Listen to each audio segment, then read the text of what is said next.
Olá, sejam muito bem-vindos a essa nossa jornada por um dos livros mais impactantes e, sem dúvida, mais debatidos de toda a Bíblia, o livro de Daniel. Para nos guiar nesse estudo, vamos contar com a análise brilhante do teólogo J. Vernon McGee. E olha, o que a gente vai encontrar aqui vai muito além de simples histórias de coragem ou visões apocalípticas. Nós vamos mergulhar a fundo para entender como cada capítulo, cada profecia, na verdade, revela a mão soberana de Deus no controle absoluto da história humana. A gente vai perceber que Daniel não é só uma relíquia do passado. Ele funciona como um verdadeiro mapa teológico, que nos ajuda a enxergar o plano de Deus se desenrolando desde os grandes impérios da antiguidade até os desafios que a gente enfrenta hoje, no nosso dia a dia. Pode acreditar, o livro de Daniel traça um panorama da história mundial sob a ótica de Deus, nos dando um vislumbre desse confronto cósmico entre os reinos dos homens e o reino de Deus que está por vir. Para a gente poder caminhar de forma organizada por esse livro tão rico, eu dividi nossa análise em 6 grandes temas. A gente começa pelo alicerce de tudo, que é a credibilidade do livro. Eu chamei essa parte de A Batalha por Daniel, porque, afinal, a mensagem só tem peso se o livro for verdadeiro, né?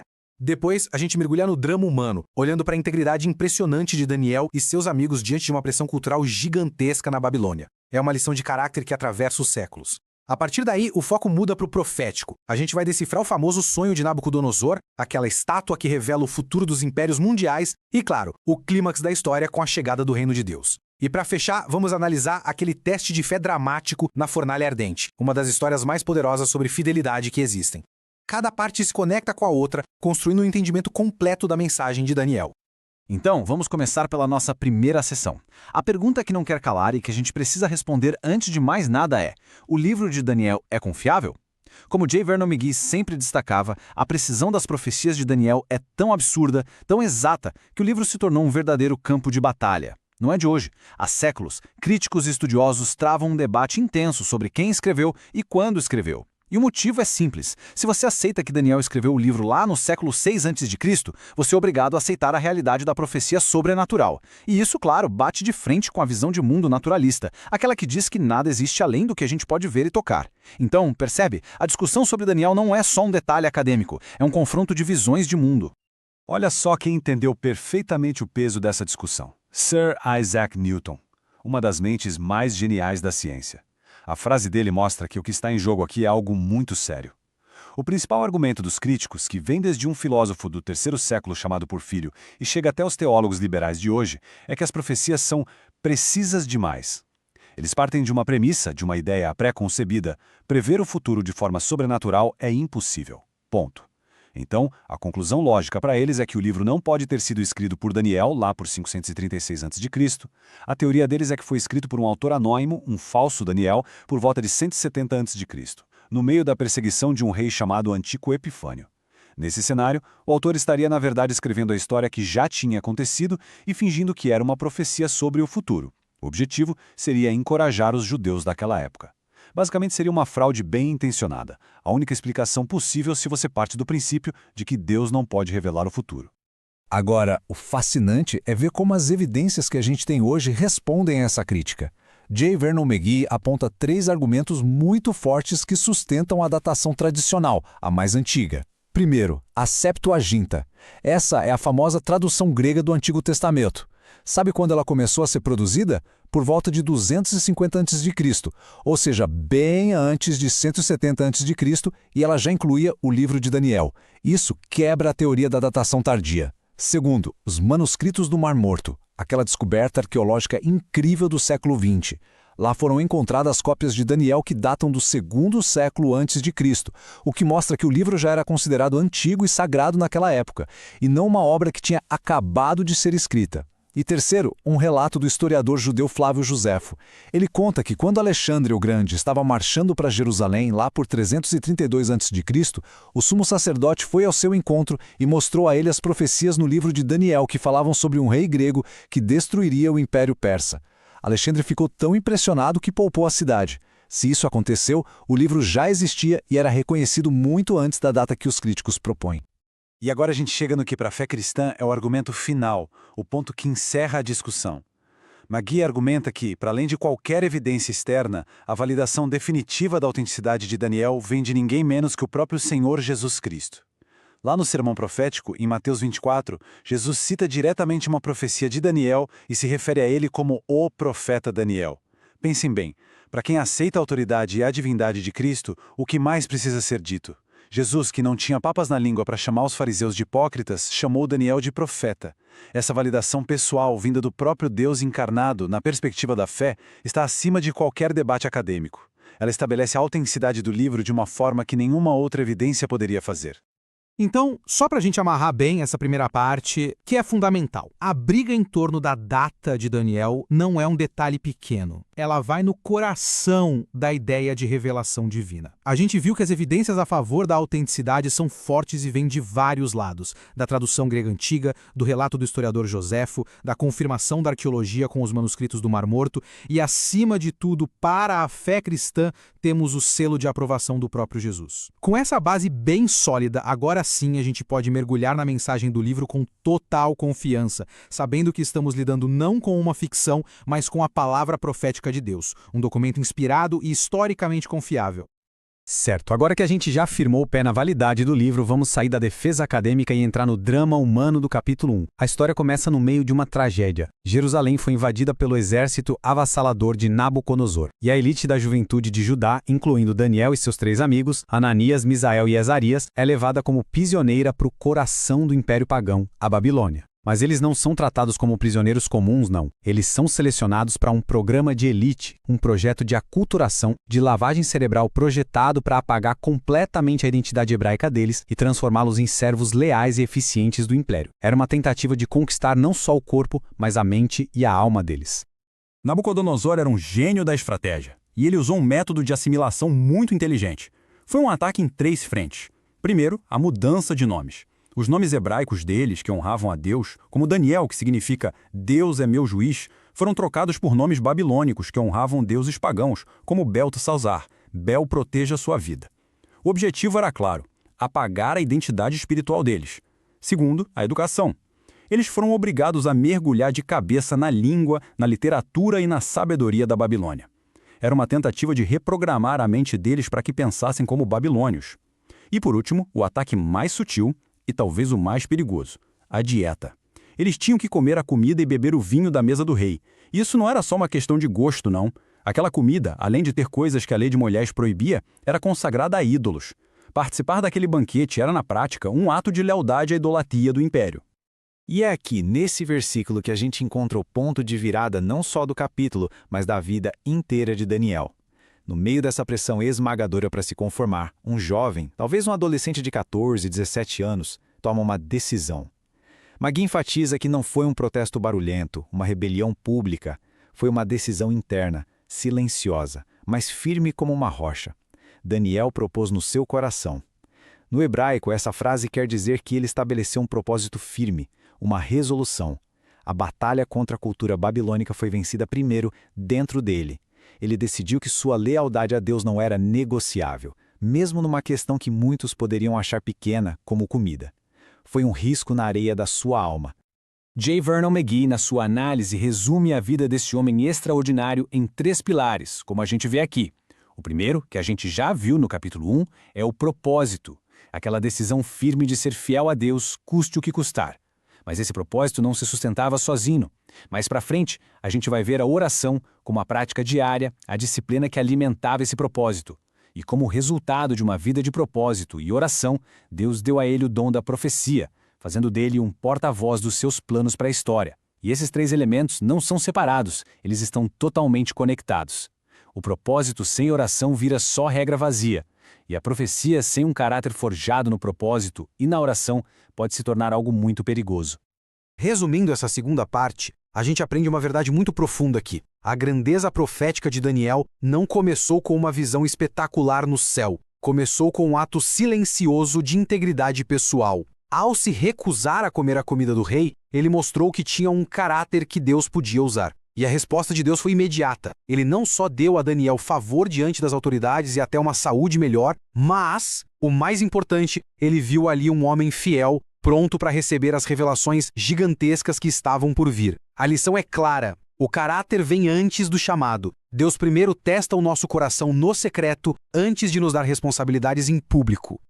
Vamos agora para o capítulo 2. O cenário muda completamente. A gente sai da história pessoal de um jovem e entra numa crise de Estado no coração do império mais poderoso do mundo, o rei Nabucodonosor. o homem mais poderoso da terra, tem um sonho. E não é um sonho qualquer. A Bíblia diz que o espírito dele ficou perturbado e ele perdeu o sono. Ele acorda com aquela sensação assustadora de que viu algo de extrema importância para o futuro do reino dele e, talvez, do mundo todo. O problema é que o sonho sumiu da mente dele. Ou, como alguns estudiosos sugerem, ele fingiu que esqueceu para testar seus conselheiros. Deus que controla a história também controla a mente do rei mais poderoso. Então, desesperado, o rei chama toda a sua equipe de sábios, magos, astrólogos, feiticeiros e faz uma exigência que nunca tinha sido feita antes. Ele não quer só a interpretação, ele exige que primeiro eles contem para ele qual foi o sonho. A interpretação de magia aqui é genial. Talvez o rei não tivesse esquecido de verdade, mas estivesse aplicando um teste. A lógica dele era simples. Se esses caras não conseguem nem usar seus poderes para me dizer o que eu sonhei, como eu posso confiar em qualquer interpretação que eles me derem? Era uma forma de expor a farsa, de mostrar a impotência de toda a sabedoria da Babilônia. Com a ameaça de serem executados da forma mais brutal possível, os sábios da Babilônia fazem uma confissão inacreditável. Eles admitem: a gente não consegue. Eles declaram que o rei está pedindo é humanamente impossível. E sem querer, eles preparam o palco perfeitamente para a entrada de Deus. Eles dizem que só os deuses cuja morada não é com a carne poderiam revelar um segredo desses. Com as próprias palavras, eles declaram a falência de toda a sabedoria humana e abrem a porta para a manifestação da sabedoria do único e verdadeiro Deus, que, ao contrário dos deuses distantes deles, se importa e se envolve com a gente. A reação de Daniel no meio dessa crise de vida ou morte é um contraste impressionante. Enquanto o rei está cego de raiva e os sábios estão paralisados de medo, Daniel age com uma calma e uma sabedoria que não eram normais. A primeira coisa que ele faz não é tentar usar sua inteligência ou fazer um acordo político. Não. Ele vai para casa, chama seus 3 amigos e organiza o que a gente chamaria hoje de uma reunião de oração de emergência. E olha só o que eles pedem. Não é para fugir ou para que o rei morra. Eles pedem misericórdia ao Deus dos céus a respeito desse segredo, para que ele fosse revelado. A fé deles se manifestou na atitude mais poderosa que eles conheciam, depender totalmente de Deus em oração. Para fechar essa sessão, o que a gente assistiu aqui foi um confronto épico. De um lado, toda a sabedoria, todo o poder, toda a autoridade do maior império do mundo se mostrando completamente inúteis diante de um mistério de Deus. Do outro lado, 4 jovens prisioneiros que, condenados à morte, recorrem à única fonte de verdadeira sabedoria, a oração. E Deus responde. Ele revela a Daniel não só a interpretação, mas o sonho em si. Esse episódio estabelece um tema que vai percorrer o livro todo. A sabedoria deste mundo, por mais impressionante que pareça, é loucura para Deus. A verdadeira compreensão da história pertence somente a Ele e àqueles a quem Ele decide revelar. Agora a gente chega no coração da profecia do capítulo 2. Daniel é levado até o rei Nabucodonosor. Mas antes de contar o sonho e salvar a própria pele, ele faz uma coisa que é teologicamente fundamental. Ele dá todo o crédito a Deus. Ele diz para o rei que nenhum sábio ou mago poderia fazer aquilo, mas há um Deus nos céus que revela os segredos. Ele não se coloca como um gênio, mas como um servo humilde do Deus Altíssimo. Só depois disso é que ele começa a descrever a visão que deixou o rei apavorado. Uma estátua enorme, magnífica, mas ao mesmo tempo assustadora. Essa tabela resume a interpretação inspirada que Daniel revela. A estátua é, na verdade, uma linha do tempo profética da história mundial, do período que a Bíblia chama de Tempos dos Gentios, o tempo em que Jerusalém estaria sob o domínio de outras nações. Cada parte da estátua, de um metal diferente, representa um grande império. A cabeça de ouro, Daniel diz na cara do rei, tu és a cabeça de ouro, representando o Império Babilônico. Depois dele viria um reino inferior, de prata, o peito e os braços, que simbolizam o Império Medo-Persa, com sua soberania dividida. Em seguida, o ventre e as coxas de bronze, representando o Império Greco-Macedônio de Alexandre o Grande. Depois, as pernas de ferro, que simbolizam o Império Romano, famoso por sua força militar esmagadora. E, finalmente, os pés e os dedos, uma mistura estranha de ferro e barro, representando a forma final e frágil do poder humano, uma confederação de nações que tentam se unir, mas não conseguem, porque ferro e barro não se misturam. E aqui está uma das sacadas teológicas mais profundas que J. Vernon McGee tira dessa profecia. Enquanto a nossa filosofia moderna tende a ver a história como uma linha de progresso, de evolução para governos cada vez melhores, a estátua revela a perspectiva de Deus. A história humana é uma história de deterioração. Pensa comigo, a qualidade dos metais diminui, do ouro valioso para o barro frágil. O valor de cada reino é chamado de inferior ao anterior. E o poder, que começa absoluto numa única cabeça, vai se dividindo e se fragmentando cada vez mais, 2 braços, 2 pernas, 10 dedos. Para Deus, o governo humano se degenera com o tempo. McGee chega a argumentar que, do ponto de vista divino, a democracia, representada por essa mistura instável de ferro e barro, é a forma mais fraca e decadente de governo humano. Então, para a gente resumir essa parte, a Estátua do Sonho não é só uma visão legal, é um mapa divino da história dos grandes impérios. Ela previu com séculos de antecedência a ascensão e as características da Babilônia, da Medo-Pérsia, da Grécia e de Roma. Isso por si só já é uma prova incrível da profecia sobrenatural. Mas, mais do que isso, ela nos dá a filosofia de Deus sobre a história. Não é progresso, é decadência em qualidade e em unidade. E isso prepara o terreno para o ato final da visão, mostrando que a última forma de poder humano na Terra será dividida, frágil e pronta para desmoronar. Depois de descrever toda a estátua, que representa séculos de poder humano, Daniel revela o clímax da visão. Um clímax dramático, violento e totalmente inesperado. Enquanto o rei olhava para a estátua, que simbolizava toda a história do poder gentil, algo completamente novo entra em cena. Não é um novo império, não é outro metal, é um evento sobrenatural. É uma intervenção divina que interrompe a história humana de forma abrupta. A história por si só não se conserta. Ela precisa ser interrompida. Daniel descreve uma pedra, e a frase-chave aqui é cortada, mas não por mãos humanas. Isso é fundamental. Significa que a origem dessa pedra não é deste mundo. Não é um produto da política, de uma revolução, de uma filosofia. É uma intervenção direta de Deus. E reparem no alvo. A pedra não atinge a cabeça de ouro, que já passou. Ela atinge a base mais frágil da estátua, os pés de ferro e barro, que representam a fase final do poder humano na Terra. O impacto é preciso, total e devastador. O resultado dessa colisão é duplo e absoluto.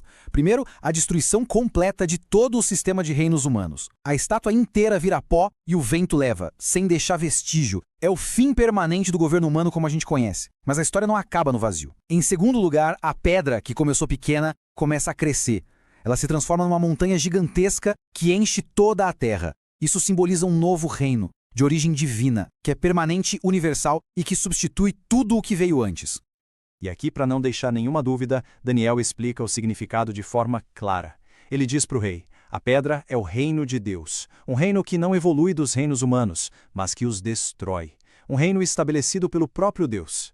A teologia cristã identifica essa pedra com o Messias, Jesus Cristo, mas especificamente na sua segunda vinda. Não na primeira vinda como um bebê humilde, mas na segunda vinda, em poder e glória, para julgar as nações e estabelecer seu governo eterno sobre a terra.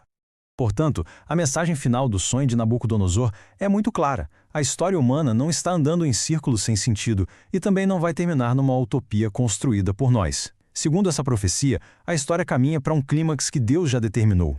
E esse clímax é uma intervenção de Deus, através de Cristo, a pedra, que vai acabar com todo o governo humano rebelde e estabelecer um reino de justiça que vai durar para sempre. A história tem um destino, e esse destino é o governo de Deus. Agora vamos para o capítulo 3. A gente sai da profecia e volta para um dos dramas de fé mais intensos de toda a Bíblia. Nabucodonosor, que ficou todo orgulhoso por ser a cabeça de ouro, resolve dar um passo além. Ele deve ter pensado: se eu sou a cabeça de ouro de um império que vai ser substituído, por que não construir um império que seja todo de ouro e que dure para sempre? Então ele constrói uma estátua gigante de quase 30 metros de altura e decreta que todo mundo no império tem que adorar essa estátua. É o orgulho humano no seu auge, se rebelando contra o plano de Deus.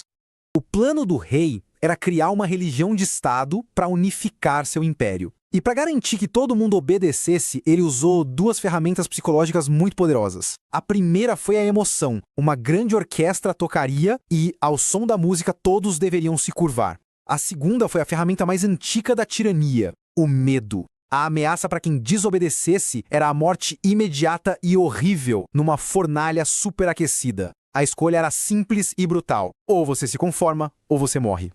E nesse momento de pressão total, quando o império inteiro se curva, 3 homens se recusam: Sadraque, Mesaque e Abdenego.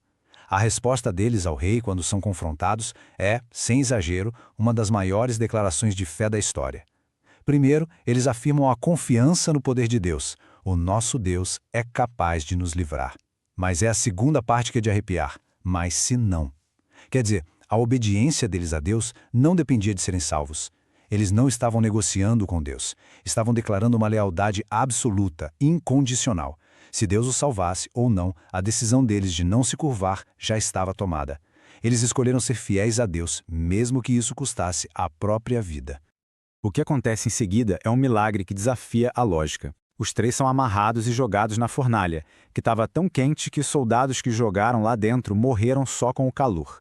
Mas Nabucodonosor, quando olha para dentro, fica chocado. Ele vê não 3 homens amarrados e queimando, mas 4 homens, andando livremente no meio do fogo sem nenhum arranhão. E ele descreve a 4ª pessoa de uma forma impressionante, vindo de um rei pagão.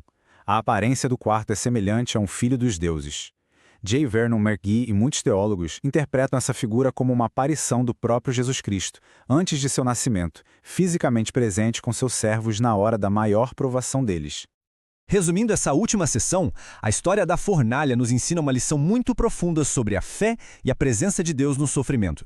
Ela nos mostra que ser leal a Deus num mundo que não conhece pode ter um custo altíssimo. Ela demonstra que a fé de verdade não depende da promessa de que vamos nos livrar dos problemas, mas de uma devoção total a Deus, aconteça o que acontecer.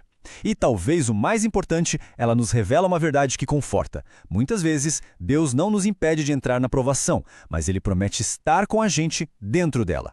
O milagre não foi só para os 3, foi um testemunho do poder de Deus para todo o império, que levou o próprio rei a glorificar o Deus dos Hebreus.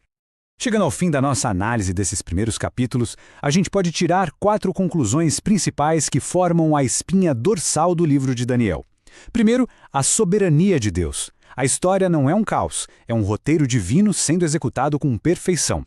Segundo, a integridade. A fidelidade a Deus nas pequenas e nas grandes coisas tem um poder imenso. Terceiro, a profecia. O sonho do rei nos garante que a palavra de Deus é precisa e que o plano dele para o futuro é certo e vai se cumprir em Cristo. E, finalmente, a presença. A imagem daquele 4º homem na fornalha é a promessa de que, não importa o tamanho da dificuldade, o Senhor está presente com os seus. E tudo isso nos leva a uma reflexão final que é impossível de evitar. A história de Daniel não é só sobre o passado, é um espelho para a nossa vida. Todos nós vivemos na nossa Babilônia particular, um mundo que o tempo todo nos pressiona a nos conformar com seus valores, a nos curvar diante dos seus ídolos de sucesso, de poder, de prazer. A pergunta que o livro de Daniel deixa para a gente, então, é extremamente pessoal. Diante das pressões e das fornalhas de hoje, o que cada um de nós lá no fundo decidiu? Onde está a lealdade final do nosso coração? A resposta a essa pergunta não define apenas o nosso presente, mas a nossa eternidade.